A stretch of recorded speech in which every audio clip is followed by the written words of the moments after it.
SIR में लापरवाही बरत रहे हैं और 60 बीएलओ और 7 सुपरवाइजर पर एफआईआर। ये बड़ी खबर। अलग अलग थानों में कराया गया मुकदमा दर्ज। डीएम मेधा रूपम के आदेश के बाद मुकदमा दर्ज करवाया गया है। बार बार आदेश देने के बाद भी एसआईआर का काम नहीं हो रहा था, जिसके बाद डीएम मेधा रूपम के आदेश के बाद मुकदमा दर्ज करवाया गया है।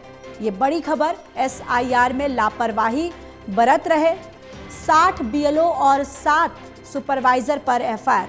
अलग अलग थानों में मुकदमा दर्ज करवाया गया है। डीएम मेधा रूपम के आदेश के बाद ये मुकदमा दर्ज करवाया गया। बार बार आदेश देने के बाद भी एसआईआर का काम नहीं हो रहा था, जिसके बाद ये एफआईआर दर्ज किया गया, यानी ये एक्शन लिया गया है।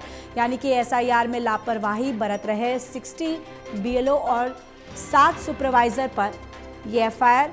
अलग अलग थानों में मुकदमा दर्ज करवाया गया। डीएम मेधा रूपम के आदेश के बाद ये मुकदमा दर्ज करवाया गया है। बार बार आदेश देने के बाद भी एसआईआर का काम नहीं हो रहा था, जिसके बाद ये एक्शन लिया गया और डीएम मेधा रूपम के आदेश के बाद एक्शन लेते हुए मुकदमा दर्ज करवाया गया। तो ये बड़ी खबर। एसआईआर में लापरवाही बरत रहे 60 बीएलओ और 7 सुपरवाइजर पर एफआईआर। अलग अलग थानों में मुकदमा दर्ज करवाया गया।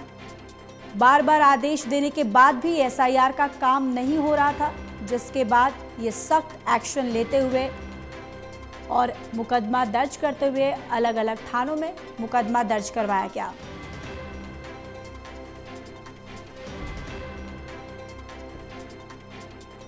तो बार बार आदेश देने के बाद भी एसआईआर का काम नहीं हो रहा था, जिसके बाद 60 बीएलओ और 7 सुपरवाइजर पर अलग अलग थानों में मुकदमा दर्ज करवाया गया है।